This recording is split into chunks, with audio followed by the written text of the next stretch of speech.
নমস্কাৰ মই ঐশ্বৰ্য শইকীয়া এই মুহূৰ্তত এটা বিগ ব্ৰেকিং নিউজ লৈ আহিছোঁ। এবাৰ ৰাজ্যত সংঘটিত হৈছে এক ভয়ংকৰ ঘটনা। এবাৰ নিজ পিতৃয়ে নিজ জীয়ৰীক দাৰে ঘপিয়াই হত্যাৰ চেষ্টা কৰিছে। হয়, এখন এক নৃশংস ঘটনা সংঘটিত হৈছে এইখন ৰাজ্যতে। জীয়ৰী আৰু জোৱাইৰ হাতত পিতৃয়ে জমা থৈছিল 6 লাখ টকা, মাটি বিক্ৰী কৰি পোৱা 6 লাখ টকা জমা থৈছিল জীয়ৰী আৰু জোৱাইৰ হাতত, আৰু সেই ধন বিচাৰি গৈছিল পিতৃয়ে। কিন্তু সেই ধন বিচাৰি যাওঁতে কোনো সঁহাৰি নোপোৱাত খঙৰ ভমকত দাৰে ঘপিয়াই নিজ জীয়ৰীকে হত্যাৰ চেষ্টা চলালে এজন পিতৃয়ে। ক'ত সংঘটিত হৈছে এই ঘটনা সবিস্তাৰে এই মুহূৰ্তত লৈ আহিব বিচাৰিছোঁ খবৰ.com প্ৰতিগৰাকী দৰ্শকৰ বাবে। আমি জনাই আছোঁ, বিবাহিতা জীয়ৰীক উপৰ্যুপৰি ঘপিয়াই হত্যাৰ চেষ্টা চলালে নিজ পিতৃয়ে। আৰু মনাকুচি ঘোঁৰামৰাৰ ভূপেন দাস নামৰ লোকজনে সংঘটিত কৰিছে এই কাণ্ড। এবছৰৰ পূৰ্বে মাটি বিক্ৰী কৰি পোৱা 6 লাখ টকা জমা থৈছিল জীয়ৰী আৰু জোৱাইৰ হাতত, আৰু ধন বিচাৰি নোপোৱাত লোকজনে খঙৰ ভমকতে দাৰে ঘপিয়াই হত্যাৰ চেষ্টা চলালে জীয়ৰীক।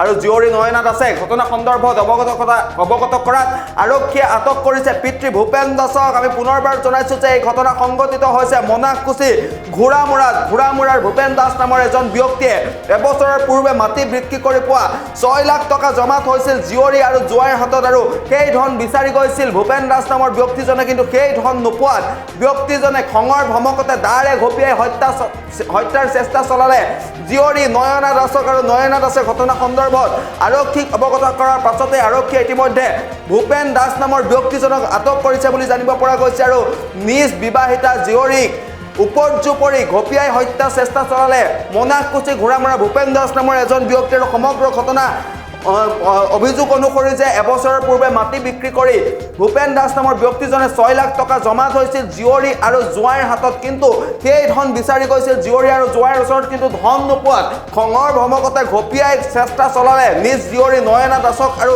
নয়না দাসে ঘটনা সন্দৰ্ভত আৰক্ষীক অৱগত কৰিছিল, আৰু আৰক্ষীয়ে সমগ্ৰ ঘটনা তদন্ত কৰাৰ পাছতেই ভূপেন দাস নামৰ ব্যক্তিজনক আটক কৰিছে বুলি জানিব পৰা গৈছে। পৰিয়ালৰ লোকৰ ভাষ্য আছে, সেই ভাষ্য এই মুহূৰ্তত আপোনালোকৰ বাবে আগবঢ়াইছোঁ। মানে মোৰ দেউতা হয়, হ'লে মানে দেউতাই মানে আমাৰ গাড়ী কিনাৰ কাৰণে এখন পইচা দিছিল 5 লাখ টকা, মাটি বেচি কিনে পইচা দিছিল। দিলে মানে আমি গাড়ী এখন কিনিলোঁ, এতিয়া পইচাকেইটা ঘূৰাই দিব লাগে, সেইকাৰণে মোক কাটিছে। কোন ঠাইত হৈছিলে ঘটনাটো? 2 নং মনাকুচি ঘোঁৰামৰাত। আপোনাৰ দেউতাৰ নাম কি? শ্ৰী ভূপেন দাস। আপোনাৰ নাম? মোৰ নাম শ্ৰী নয়নী দাস দেৱী। এতিয়া ক'ত আহিছে আপুনি? মই এতিয়া থানাত আছোঁ। কিহেৰে কাটিছে? দাৱেৰে। ক'ত কাটিছে? ইয়াতে কাটিছে আৰু ইয়াতে। আমি মাটি বেচিছিলোঁ, মাটি বেচি তাক 6 লাখ পইচা দিছিলোঁ। কাক দিছিল পইচা? জয়ক দিছিলোঁ, চম্পাক চম্পাক। আপোনাৰ জয় হয়? আমাৰ জয়। তাৰপিছত কি কৈছে, আমি তহঁতক খুৱাম দে, খুৱাম বুলি ক'লা। আমাৰ ইয়াৰ আগদিনা সাংগা নংগা লাগি তাৰমানে গিৰাকক গালি পাইছিল। গালি পাৰিবাৰ দিনে সি আমাক ভাতো নেদে আৰু টকা পইচা নেদে। আমি আৰু মই বুঢ়াটো বহিছোঁ, মই কাম কৰি পেলাই চলাই আছোঁ ঘৰখন। ঘটনা শান্তি আৰু। কিমান টকা দিয়া বুলি কৈছে? 6 লাখ। কেতিয়া দিছিল?